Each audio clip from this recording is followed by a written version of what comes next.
Hi everyone, Leanne Wells here, CEO of the Consumers Health Forum.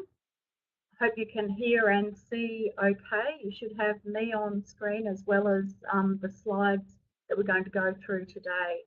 Thank you for joining. It's a pretty dull old day here in Canberra, but nonetheless good spring weather about to join us. So what I wanted to do today, and we may not need the full hour, but what I really wanted to do today was to take you through our thinking for our new strategic direction. I say new strategic directions, it's not entirely new, it's actually a refreshed strategic direction, and you'll see why we're using that term as we work through the slides.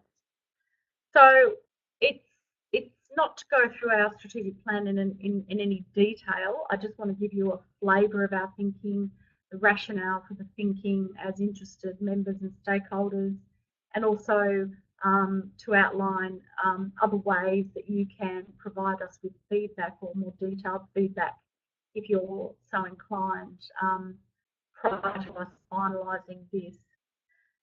So by way of doing that, we'll be following up today's webinar with a survey, an online survey for those who would like to participate in that.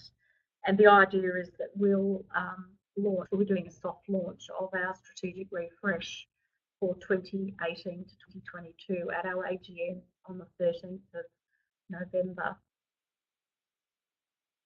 So just by way of a bit of background, you're online obviously because you know us or that you want to know more about us. So we are the national peak body representing the needs and interests of Australian healthcare consumers and those with an interest in healthcare consumer affairs. So our membership is broad. We've got organisations, health consumer organisations as members, but our associate members also include research institutes, professional associations like the speech pathologists and the physios and those sorts of organisations. So it's a fairly broad church. Our interest, our main reason for being is obviously to advocate on behalf of Australian consumers and to put a consumer perspective forward, and that's done through advocacy, research, issue identification, capacity building, and acting as a voice for consumers. Our current strategic plan comes to a conclusion at the end of this year, so we are looking to set our future path.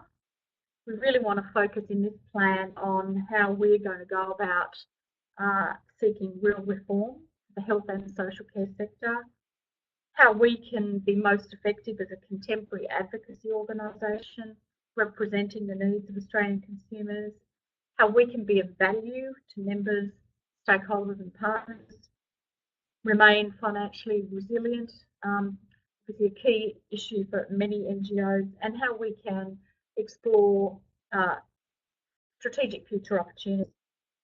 So our 2018-22 strategy is really about shaping our short and long-term priorities, supporting our executive decision-making, guiding our existing and future investment opportunities and decisions, where we spend our very precious resources, both money and people, enabling better capacity building and supporting us to really work towards better outcomes for Australian healthcare consumers.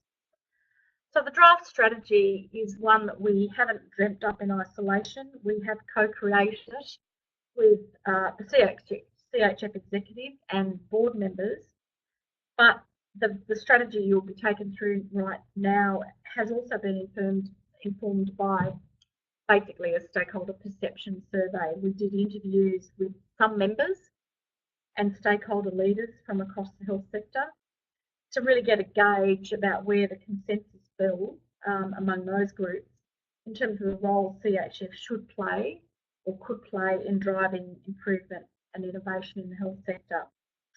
So what you'll see today is a distillation of those conversations, a reflection of where the consensus fell, and after that we'll be seeing a final round of member and feedback reaction, as I said before publishing it on our publishing it before the AGM. So I think it's fair to say, by way of, I'll just go to this next slide here, because I do want to make the point that context is everything, And our environment is something we've had to bear in mind as we've shaped this plan. And so our plan does take into account both our operating environment and our current challenges. Like all NGOs, we're in an ever-changing, complex and dynamic environment. And some of the key environmental factors that we've had to bear in mind and reflect on as we've framed this strategy include obviously our policy environment. And there's broad bipartisanship around the need to invest in issues like primary healthcare reform, prevention, mental health.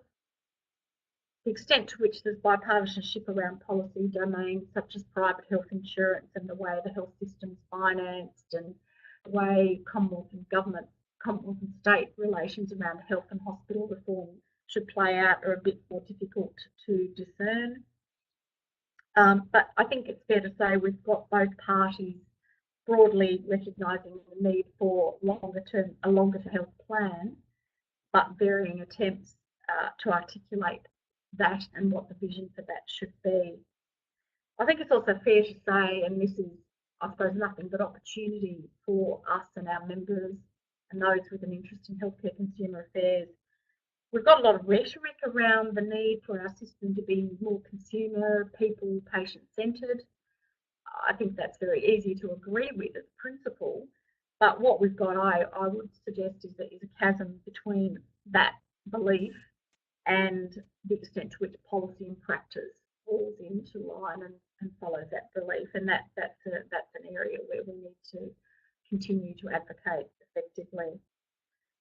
Our political landscape, I think you'll all remember, it's all too sharp in our memory that our most recent election campaign really only served to highlight how critical health is, and universal Medicare in particular, to the electorate. We can expect that to continue to be the case in the lead up to the next election and pre-election budgets as well. And then the other thing we've had to bear in mind too, and this will be, front of mind for many of our NGO members as well, is the NGO climate and landscape itself. NGOs across the board at the national level are facing a pretty tough environment, I think it's fair to say. The funds are being squeezed, and there's an expectation that government shouldn't underwrite or fully underwrite peak bodies. There's an expectation that public, private or blended funding models should be explored and that funding diversification be pursued. That's a tough call and a difficult area, but again, I think it's an area of opportunity, but not without risks.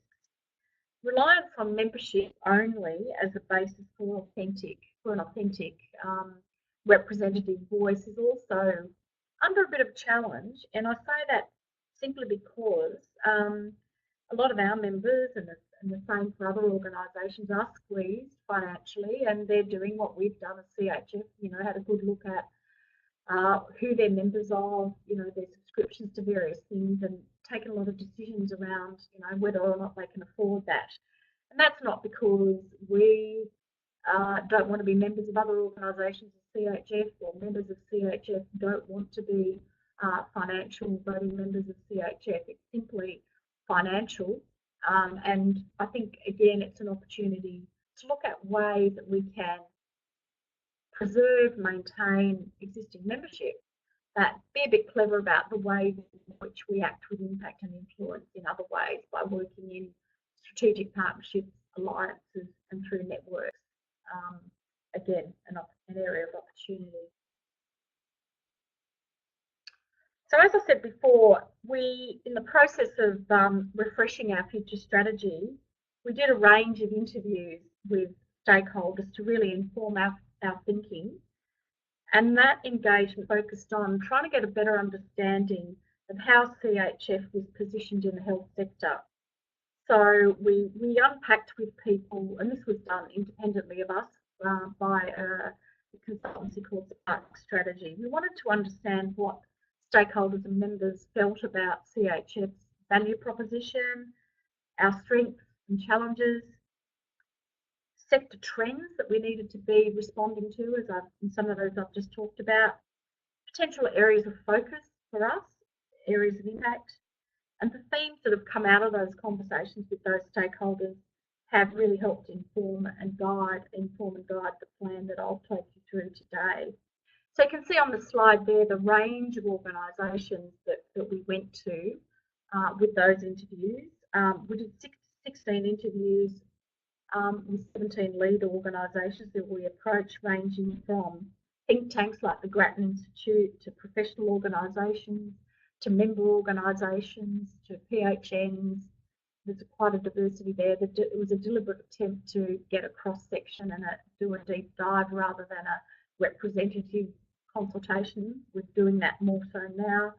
And then we supplemented that with a survey that was distributed to 18 leaders across the health sector. And that survey was completed by those 10 that you can see there on the right-hand side of your screen. So we were really happy with the insights that we got there. And some of the feedback we got, obviously, I'm going to share the positive feedback with you, but we did get really good constructive advice about areas where those mix of stakeholders felt CHF could improve, but more importantly, suggestions around the sorts of new areas that we could be looking at working in as well. And some of the positive feedback, I think, for a small organisation like ours was very affirming. That some of the comments were that we add value by representing the organised consumer view, that if CH didn't exist, there wouldn't be a systematic consumer voice at the national level, that the balance of power is to providers, that CHF and the work we do helps correct that imbalance, and that bringing the consumer perspective to the health policy debate is critical for a strong health system. So that's just a bit of a rundown of the sort of consultation we've undertaken to date to get us to this point. So I'll go now to take you through the broad construct of the strategy itself, and then we might stop there and see if there are any questions or comments that those on the webinar might like to make. So it's a fairly traditional construct, I suppose, for a strategy, and this is our strategy on a page. The vision there you can see is we're concerned about a world-class health and social care system centred on consumers and community. And our mission is concerned about drawing on consumer and community knowledge and experience to relentlessly drive innovation and improvement to the Australian health and human service system. Those that vision statement and mission statement aren't dramatically changed from our current set.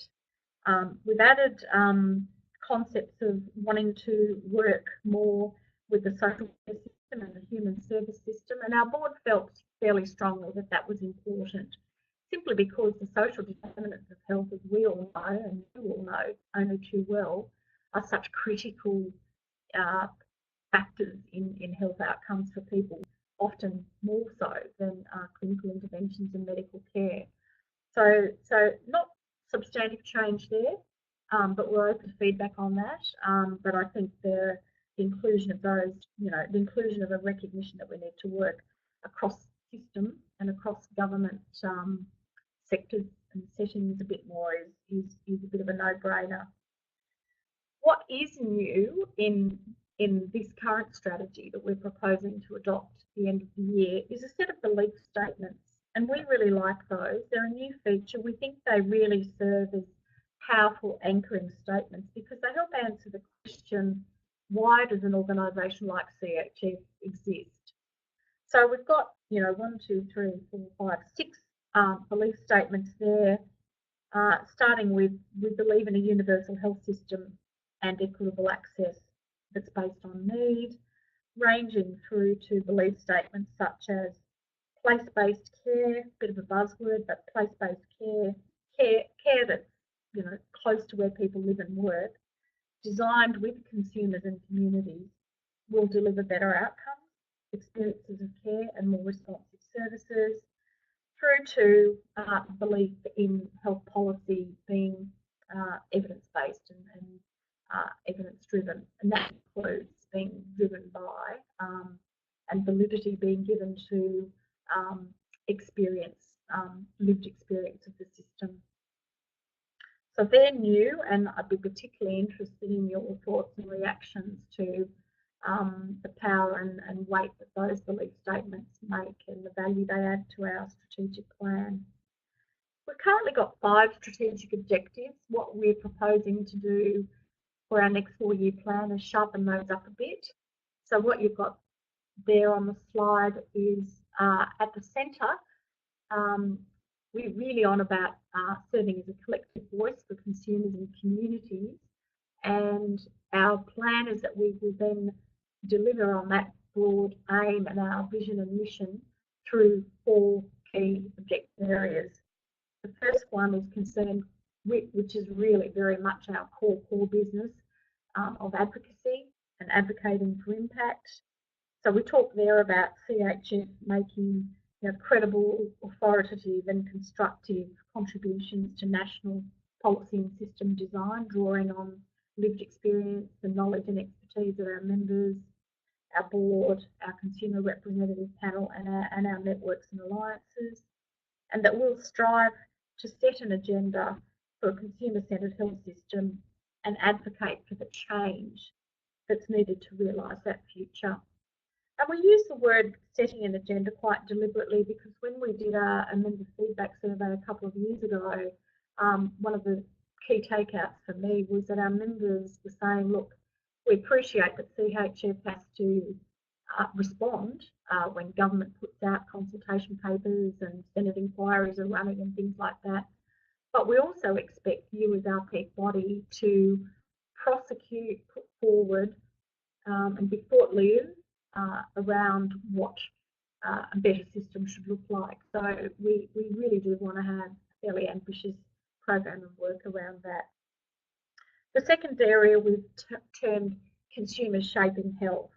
And that's really about capacity building. It's really about what can we do and what's our role as a national peak body to support meaningful and authentic consumer engagement and participation at all levels of the system, be that national committees, be that the effect that consumers are having and the impact consumers are having in primary health network worlds, for example, local hospital districts. And working with our state peaks in collaboration on that is an important consideration as well. What can we do to equip consumer leaders to act with impact and influence? We have a panel of about 80 consumer representatives sitting across and involved in a multitude of national committees across several national organisations, TGA, the Australian Quality and Safety Commission, AHPRA, several Department of Health committees, the Digital Health Agency. So we feel very strongly that we have an obligation as their peak body to work to equip them to fulfil their roles as optimally as they can. So we want to facilitate opportunities over the next 4 years, over and above what we currently do, continuing what we currently do to build their capacity and improve, support them to fulfil their roles well. Partnering for purpose is the third area, and that's really about recognising that, trying to shape health policy, trying to have an impact on health policy, any NGO acting alone can have a certain amount of impact and influence. That's often multiplied or accelerated when you can partner for purpose. So over the course of the last year, we've partnered very successfully, I think, with organisations like the Australian Health and Hospital Association, research institutes like the George Institute for Global Health to do just that. And it means we can also pool resources both in kind and in cash as partnering organisations to sort of, as I said, give that multiplier effect to the impact and influence we carry. And the fourth area is more of a sort of governance and leadership area for an organisation like CHF. So we're really talking there about the efforts we're going to take over the next 4 years to maintain and value our strong and diverse membership as well as grow it. We're also talking about ensuring that the way we're governed is up to scratch and compliant and high performing, you know, with against ACNC and other standards. I think it's important for an organisation like CHF to be beyond reproach in that area and be very transparent and accountable for our achievements and the way we go about our business, particularly our accountability back to our members and our funders. And the second or the third area in that stream is the more challenging one and the ambitious one, which is really about strengthening our organisational resilience by broadening our funding base and looking at where there might be opportunities for funding diversification. The other feature at the bottom of this slide of our strategy on a page, and we haven't called this out explicitly in our current strategic plan, and we felt it important to do so for this strategic plan, was to really try and be a bit clear about the sorts of big ticket national policy and system issues that we will give priority to and seek to have a voice on. So we call it a 5P framework, not beginning or beginning P, but it's just a nice way of framing it. So obviously the whole basket there of safety, quality and consumer participation is a big area for us. The next one is being concerned about wanting to prosecute cases from a consumer perspective for primary and integrated care reform. Prevention and the social determinants of health is a third area we'll be focusing over the next 4 years. Health financing and design, including private health, is another one. And then the whole area of national medicines policy and pharmacy reform is a fifth.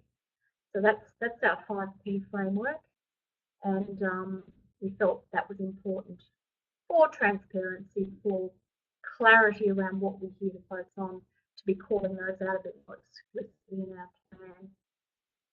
Look, I might stop there, and if there's any comments, feedback at this stage, we'll take those. Any questions, we'll take those. Most welcome. Just waiting for comments or questions to come up online.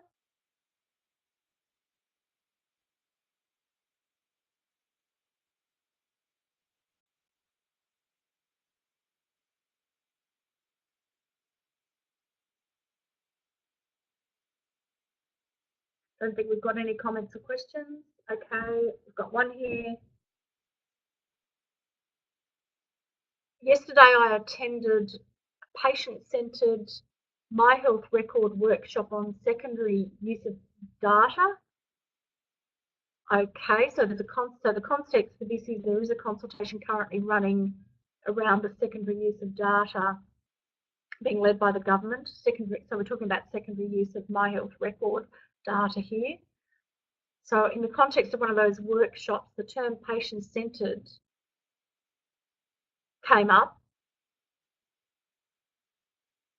Not quite sure what this comment's driving at, I'd have to say.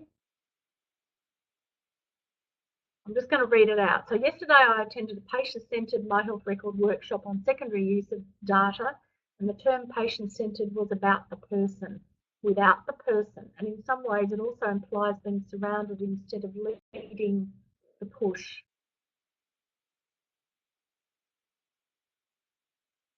I think I'll just take that as a comment. Okay, and just to draw your attention, actually, it's an opportunity to draw your attention to the fact that there is a consultation open on that, secondary use of My Health Record data. It's obviously a pretty important one from a consumer perspective. I think we all want to see de-identified, aggregated up data from record used for good research and good policy setting in the public interest, but we certainly want to see and be absolutely assured that privacy is being protected. Now, there's another question here. Will you be explicitly including the extension of health advocacy into medical research priority setting and consumer engagement within research decision making? Thank you very much for that question. We're really excited by, in particular, the Medical Research Future Fund and the priority that the board and the government are giving under that fund to a broad spectrum of medical research that includes both investing more in health system and service research, and also investing more in how we can better support the research community to work more effectively to involve consumers in research priority setting and conduct of research, and how we can also, on the flip side of that, build the capacity in the consumer community to be part of research teams, to be participants in research priority setting, to be system investigators. That whole gambit is just a real area of opportunity. So yes, we are explicitly extending our advocacy into that area. And you might want to have a look on our website actually, and we can send it out to participants after this teleconference webinar. We had a consumer and community roundtable with Minister Hunt in August, and this was one of the areas we talked about with him. And he's very open, and we've had subsequent meetings with him, very keen and open about working with us about how we can do exactly that, involve consumers more in research, policy and agenda setting and priority setting. So I think the landscape is looking pretty promising there.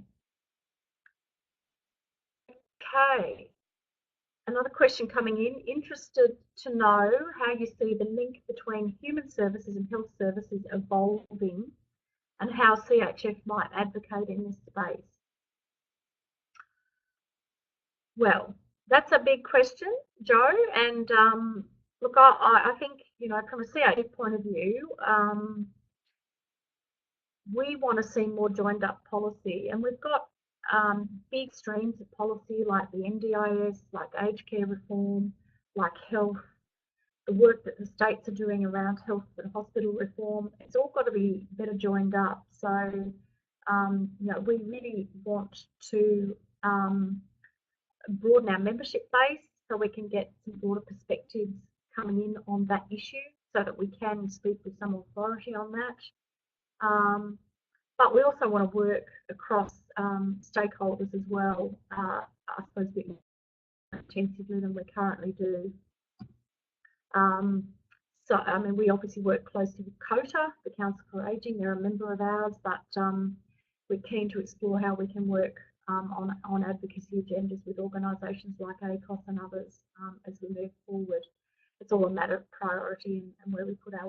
I think where the big opportunity is, and we've advocated this in the issues paper that we presented to Greg Hunt at the roundtable we facilitated with him involved, and the issues paper we published in support of that. The big opportunity is at the regional level, and you know, the opportunity and the extent to which PHNs and emerging models of care like healthcare homes can start looking at how we start to bring in, and it's a UK concept, but I think it's got enormous value to be explored here, you know, social prescribing.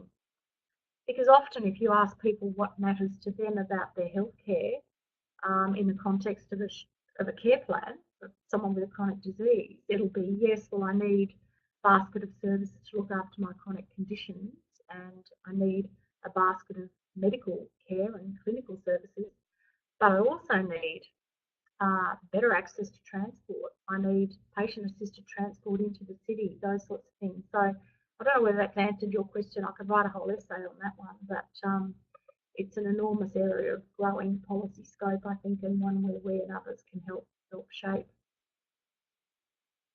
Okay, I would like to see a national approach to clarifying and supporting the role and purpose of consumer reps, not just those appointed by CHF. Is this within CHF's scope? Many other consumer reps, possibly in the hundreds, are working in isolation, would greatly benefit from online training, opportunities, mentoring, possibly a national register of reps. Look, I couldn't agree more. I think it is fair to say that CHF to date has concentrated on the 80 or so reps that we have formally on our consumer representative panel, or part of our consumer representative pool. We have state peaks in all states except Tasmania and the Northern Territory, who play an instrumental role as well in supporting and networking consumer reps who advocate and participate in government committees and system development at a state level. We've got an emerging consumer representative community involved in PHNs and LHDs. We're really keen to look at what we can do in that space, working with others. To that end, we did a little foray into exploring what some of our opportunities might be at the beginning of this year. We ran a consumer colloquium in March, really targeting emerging consumer leaders, but we did have PHN participation in that. We had consumer rep participation in that. I think there's a very good set of recommendations out of that we'll be pursuing in over the course of the next 2 or 3 years. And it's really about CHF not doing it all. We don't have the resources to do it all, but it's about what can we do to better network, connect, mentor, build capacity, and certainly using online platforms like Facebook Connect, online training, promoting what's available through our state peaks and drawing attention to those training courses. And some of those are certificate 3 and 4 training courses, so they actually have a value, quite an important value to people. So thank you for that question. Another question here or comment. In support of Leah's comments, I believe there is significant opportunity to lead the effort to coalesce and systematise the processes of consumer representative involvement rather than the isolation we tend to find ourselves in. I'll take that as a supportive comment, Mark, and I suppose a challenge throw out to us to be a bit more active and more consultative, and we need to come and talk to people more about on that specific issue to get some ideas about what we can do specifically. But it's certainly on our radar. It's there as an important area in our strategic plan, and there under that consumer shaping health strategic priority area. This is a good segue question to the next set of slides. Steve's just asked, are we going to cover KPIs today? Yes, we are. I'll just take you through those now. So if we can just go on to the next slide. So thank you for those questions and comments. And if we haven't dealt with all comments and questions, you can email us by all means after the webinar, and I would encourage you to also do the survey that we'll send the link out to at the end of the day today. So the strategy itself, I won't go over this. This is the broad hierarchy that we've organised the strategy around. The league talked about. Okay, so I've got four slides now that I'll take you through in broad terms, and I'll leave you some time to read those on the screen as we go through, because for each objective we've got, I suppose we've structured our strategic plan of a set of priorities and a set of outcome statements or KPI statements. So priorities articulated on the right-hand side, outcomes and KPI style statements articulated on the left-hand side. So there you've got objective 1, advocating for impact. We talk about the strengths that we think we have that we're going to leverage to achieve this objective. So things like recognition of our national peak body status under the Health Peak and Advisory Bodies program.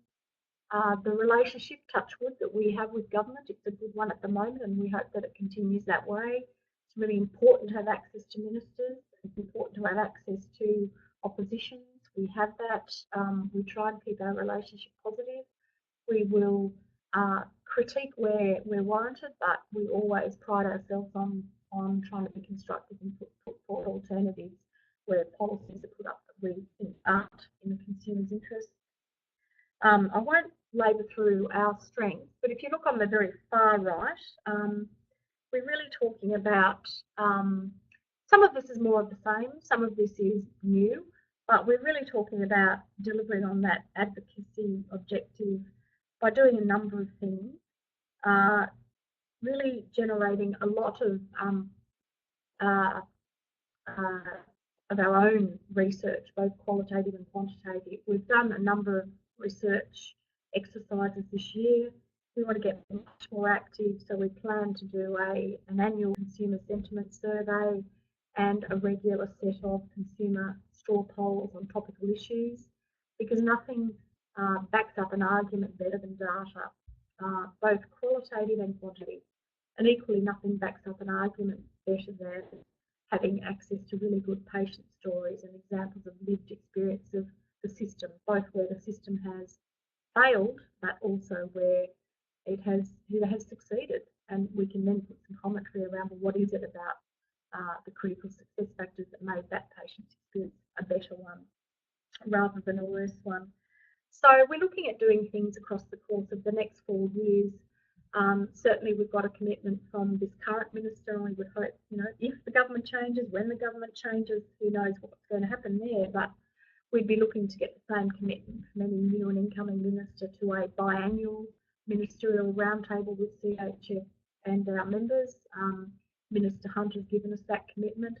So what we want to do to maximise the impact that those roundtables have is we want to do more bipartisan roundtables, and in the lead up to those, we want to do across the course of the next 4 years what we call a special policy roundtable series, where we take an issue like prevention, like primary and integrated care reform, where reform is overdue or where there's opportunity to accelerate reform or improve the system in some way, get some good consumer perspectives on that and how that could happen, what the change could be to bring that about.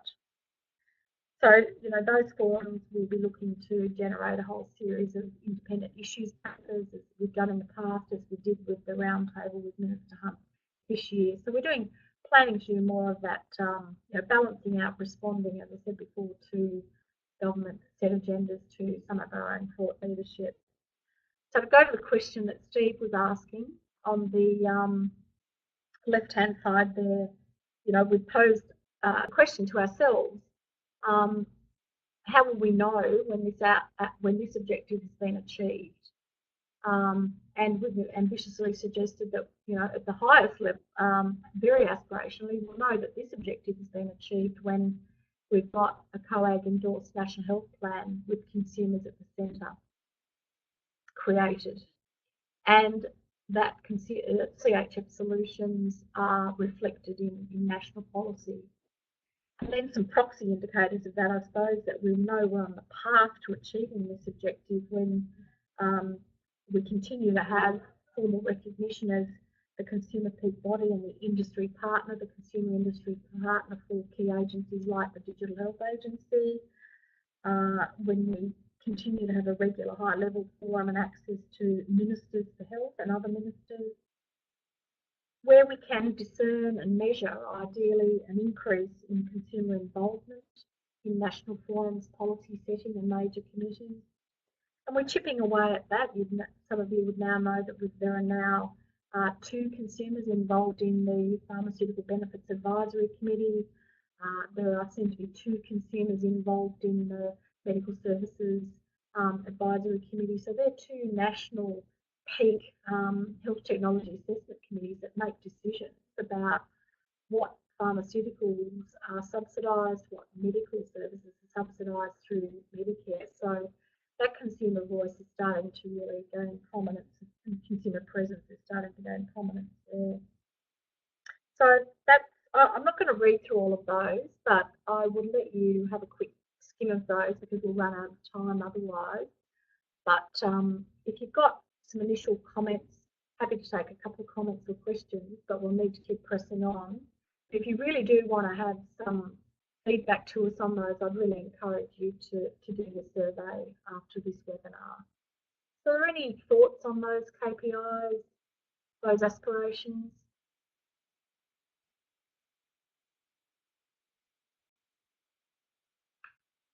Comment here, as a national peak body, will the CHF be expanding its collaboration with state bodies and perhaps facilitating sharing of state body strengths across the national platform? I'm assuming you're talking about state consumer peak bodies. And if that's the case, then the answer is yes. I mean, our state consumer organisations are all members of ours, one of our 143 members.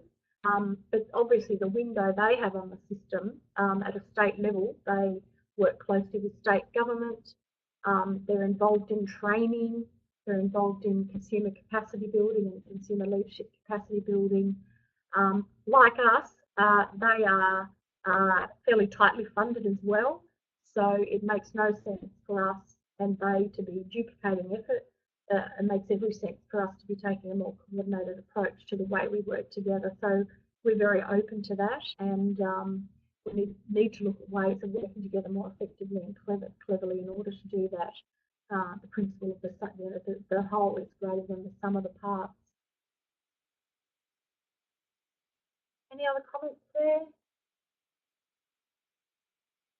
Okay, well, I might keep pressing on because we're got about 20 minutes to go and three more slides to get through. And this slide partly talks to that question I was just asked and the response I just gave as well. You know, CHF, in terms of equipping consumers to shape health, and that includes equipping consumers to be more health literate in order to better self-manage, right through to equipping consumers to be more effective and confident as consumer reps on very high-level committees. Some of that work we can do ourselves. Other parts of that work we very much need to do in collaboration and have done in collaboration. So we've worked, for example, with the Australian Health and Hospitals Association this year on a partnering with consumers workshop series. We're working with NPS and Choosing Wisely to develop some health literacy resources so that consumers are equipped to ask questions of their doctors under the Choosing Wisely banner. So we very much see ourselves as not so much a doing organisation in that sense. I mean, we certainly have an obligation where we are nominating representatives of CHF to participate in national committees and forums to support them because they're there representing us or they're there as nominees of CHF. But in the wider sense, we very much see our role as brokers or facilitators or partners or collaborators on that front.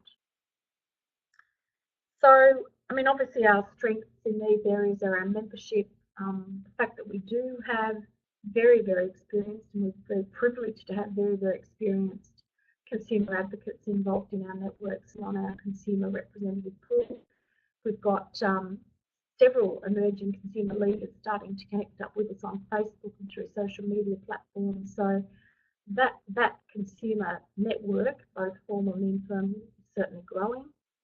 And I think that diversification is really important because consumers, as we all know, are not a homogenous group, and we certainly don't want to present that as being the case. So we need to be able to garner thoughts and insights from across a whole range of consumers to have maximum effect to CHF.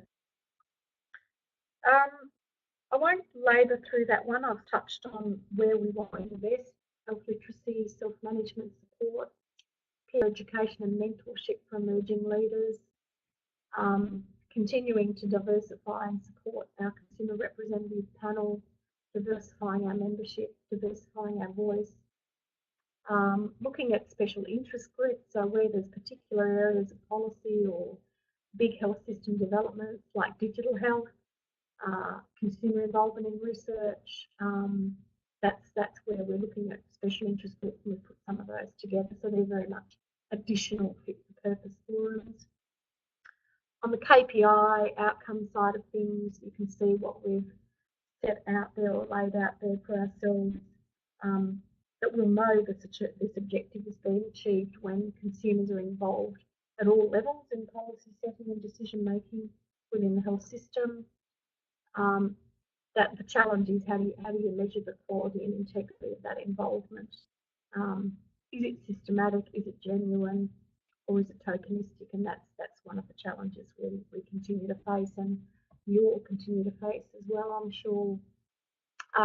So, you know, we're really looking for KPIs around the extent to which we're starting to have an effect on the extent to which There are greater co-design practices in the way organisations work with consumers and involve consumers. The consumers are more equipped to have a say and influence in their healthcare, that they're more confident and empowered to challenge health service providers and managers regarding their healthcare, that they're confident and empowered to speak up and put forward cases and advocacy positions in national committees, those sorts of things. And there's much more evidence about working in partnership, and I think that's an important point that I believe quite strongly, and so does our board, that there is absolute power and impact in the consumer voice, that equally there's power and impact, and we can see that playing out at the moment with the codeine issue, the upscheduling of codeine. There is also power and strength in consumer and clinician alliances, and the extent to which clinicians and consumers can be on the page on areas where there's a convergence of interest, then that's a good thing. We should be working to support that as well. I might just quickly do the next slide, partnering for purpose, and then we might stop there for any further comments or questions or observations that people might like to make. So this one, as I said before, we are a small NGO. Us and NGOs like us, obviously draw our strength and impact by working in partnership with others. Often and typically, we want to do more of that. We've done a bit of that in the last 2.5 years since I've been at CHF. So that's what this objective is really all about. So we're keen to continue to work with the research community. We're keen to work with other national organisations and associations, and we have done and will continue to do that. Valued partners like the Australian Health and Hospitals Association, the Public Health Association, and others, our state peaks. But the new area for us is, and this links to the next objective as well, and this is where there's an ambition in this, but I don't think we should be shying away from that, is what can we do to build our profile and ethical collaborations with corporate Australia and the philanthropic sector. We've done a bit of informal market testing, and it's a real challenge for CHF. We're not a Beyond Blue, we're not Dementia Australia. Because we don't recognise, we're not Diabetes Australia, because we don't represent a specific disease or a specific issue, we're system focused, I suppose, across those 5 areas I talked about earlier. It's we're not the sort of organisation that easily attracts donations as a way of extending our funding base.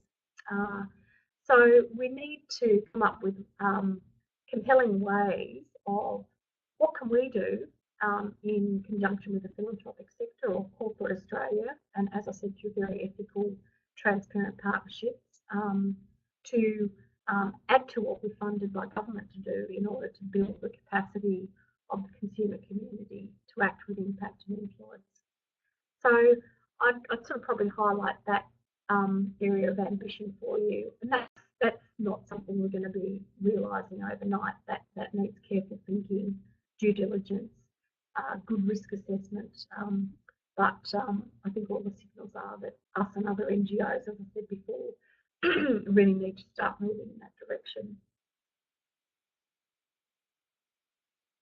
So the sorts of KPIs that we would imagine we'll be measuring ourselves against in this objective is the extent to which we're doing things like running joint campaigns with partners, the extent to which we're delivering joint projects with partners, the extent to which we're establishing new ways to add consumer voice or strengthen the consumer voice through strategic collaborations. So I might stop there before we go to the final objective, and just interested in your thoughts and reaction questions to that partnering with purpose objective.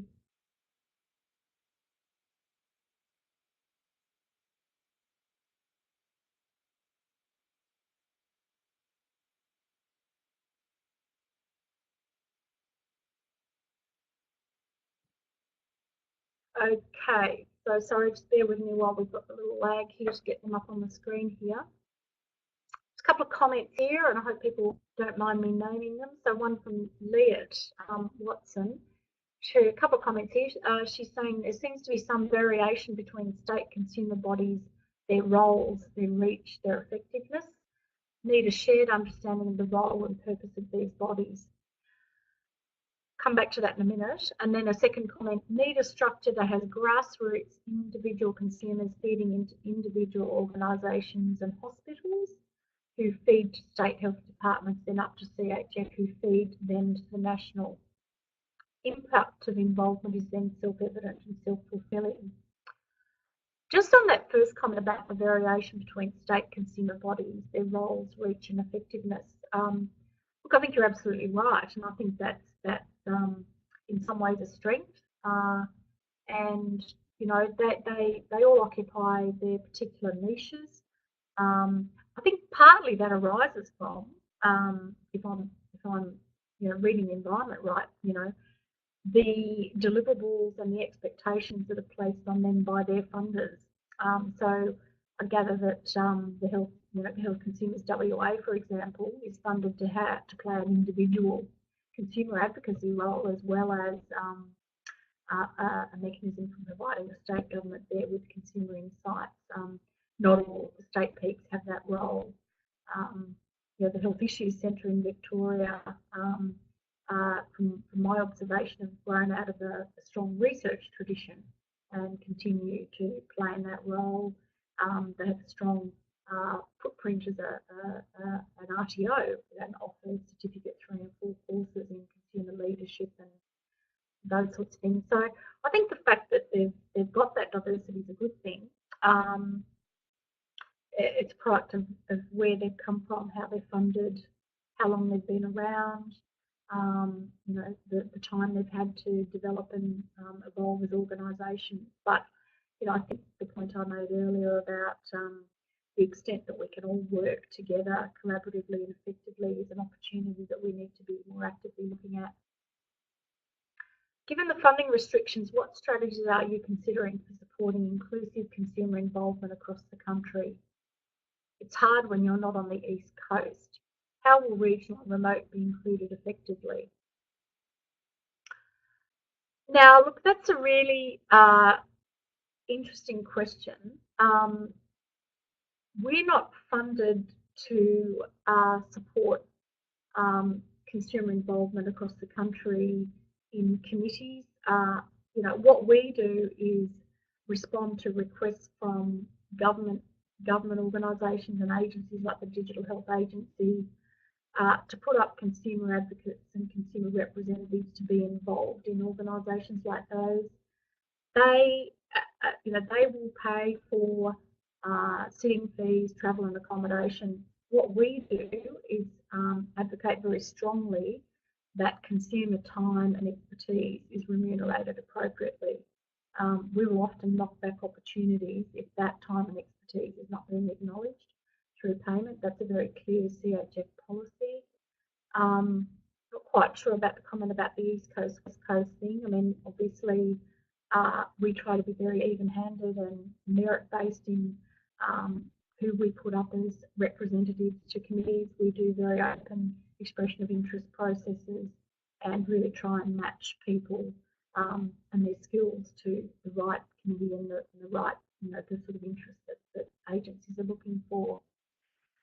Regional and remote is a really big challenge, and it's one of the issues I really want to look at how we tackle that more effectively next year.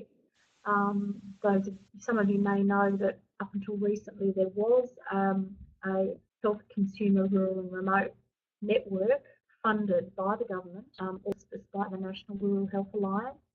That has been defunded.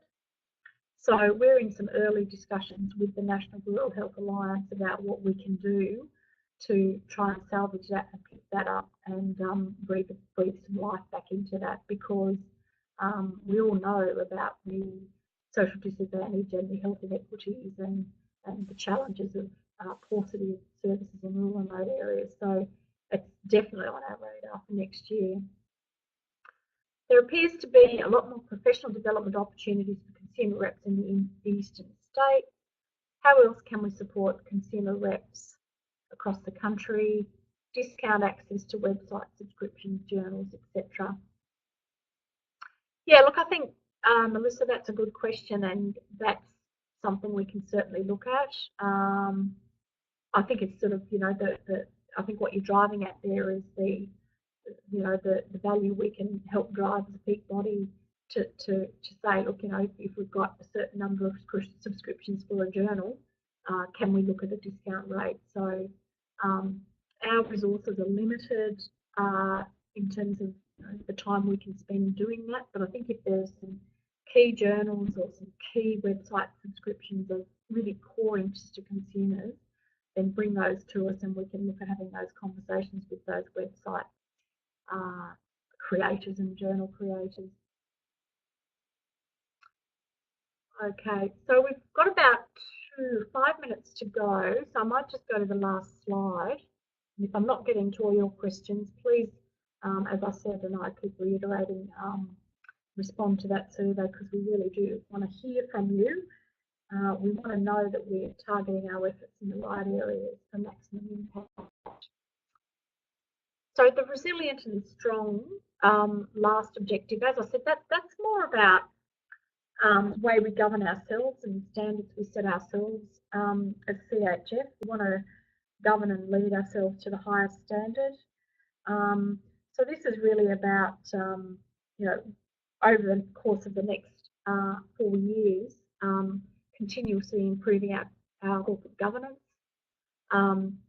continuing to satisfy our members. So that'll be continuing member services like health update, consumer shaping health publications, our website. We want to do a lot more work on the consumer specific resources we make available to reps and members through the members only portal on our website, and we'll be doing some more consultation on that through the course of next year.